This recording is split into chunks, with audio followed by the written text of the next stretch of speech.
গ্রীষ্মকালে রক্তের সংকট পূরণের লক্ষ্যে এবার এগিয়ে এলো দাসপুরের এক সামাজিক সংগঠন। ঘাটাল তথা জেলার পরিচিতি করে দেওয়া সামাজিক বিভিন্ন কাজে যুক্ত এই চ্যারিটেবল ট্রাস্ট দীর্ঘ প্রায় সপ্তম বর্ষ অতিক্রম করে অষ্টম বর্ষে রক্তদান শিবিরের আয়োজন করল। জানা যায়, পশ্চিম মেদিনীপুর জেলার অন্তর্গত দাসপুর 2 নম্বর ব্লকের দিলীপ কুমার গোছাইয়ের চ্যারিটেবল ট্রাস্ট একটি সমাজসেবামূলক সংগঠন। আজ 8ই মে বিশ্ব থ্যালাসেমিয়া দিবস উপলক্ষে প্রত্যেক বছরের ন্যায় বছরও তার একটি রক্তদান শিবিরের আয়োজন করে। রাষ্ট্রের সম্পাদক দিলীপ কুমার গোজাইব জানান, এদিন 240 জন রক্তদাতা রক্তদান করেছেন। তাতে মহিলাদের সংখ্যা ছিল একেবারে চোখে পড়ার মতন। ঘাটাল মহকুমা ব্লাড ব্যাংক ও মেদিনীপুর মেডিকেল কলেজ ব্লাড ব্যাংকের সহযোগিতায় রক্ত সংগ্রহ করা হয়।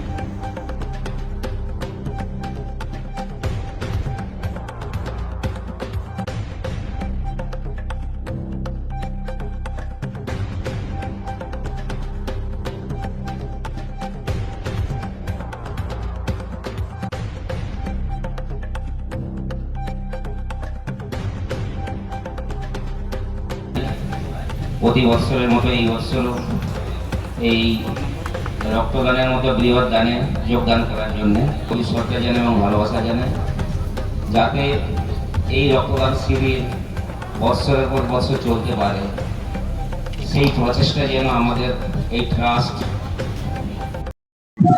এই উদ্যোগ শুরু হয়েছিল করোনার সময়, রক্তের যে ক্রাইসিস দেখা দিয়েছিল সেখান থেকে শুরু হয়েছিল।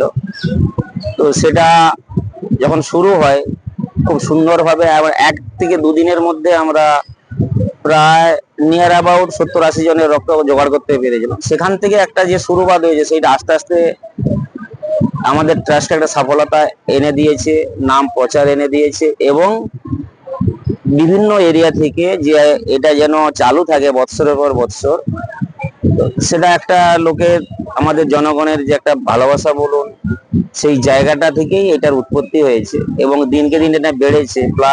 প্রায় এই বছর অলরেডি 240 অতিক্রম করে গিয়েছে, হয়তো 250 বেরোতে পারে। রক্তদান ছাড়া আর অন্যান্য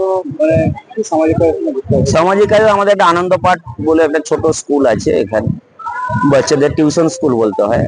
তো সেখানে খুব ন্যূনতম ফিস নিয়ে ধরুন সমস্ত বিষয়ের শিক্ষা, ধরুন একবারে 3.5 বছর থেকে শুরু করে 8 পর্যন্ত আমরা সার্বিক শিক্ষাতে পছন্দ করি, যেমন যোগা, আঁকা, নাচ, আবৃত্তি এবং হ্যান্ড রাইটিং। তার সাথে আমরা স্কাউটকেও প্রমোট করি। তো আমাদের খোখো খেলা আছে, কাবাডি আছে, তো সেই সব জিনিসগুলোকে আমরা প্রমোট করি।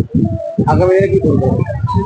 আগামী দিনে পরিকল্পনা আরেকটা অলরেডি আছে। আমরা ধরুন প্রতি বছর প্রায় 40টা প্রাইমারি এবং আপার প্রাইমারি স্কুলে আমরা সমস্ত সাংস্কৃতিক কম্পিটিশনের ব্যবস্থা করে থাকি। প্রায় সেই সময় 700 থেকে 800 প্রতিযোগী অলরেডি থাকে। আগের বছর থেকে আমরা বৃক্ষরোপণ শুরু করেছি, প্রতিটা স্কুলে ক্লাবে প্রায় 5000 বৃক্ষদান করেছি। আমরা পার্সেনিয়াম কিভাবে ধ্বংস করা যায় তার একটা সচেতনতা শিবির গড়েছিলাম আগের বছর। তারপরে প্রতি বছর বিভিন্ন ছোটখাটো তো অনুষ্ঠান, বিভিন্ন অন্যান্য জায়গাতে রক্তদানের হেল্পিং হ্যান্ড বাকি থাকে। এবং যেটা খেলার হচ্ছে যে অনুষ্ঠানটা হয়, যেটা আমাদের স্কুলে হয়, সেটার নাম হচ্ছে প্রতিবার অন্বেষণ।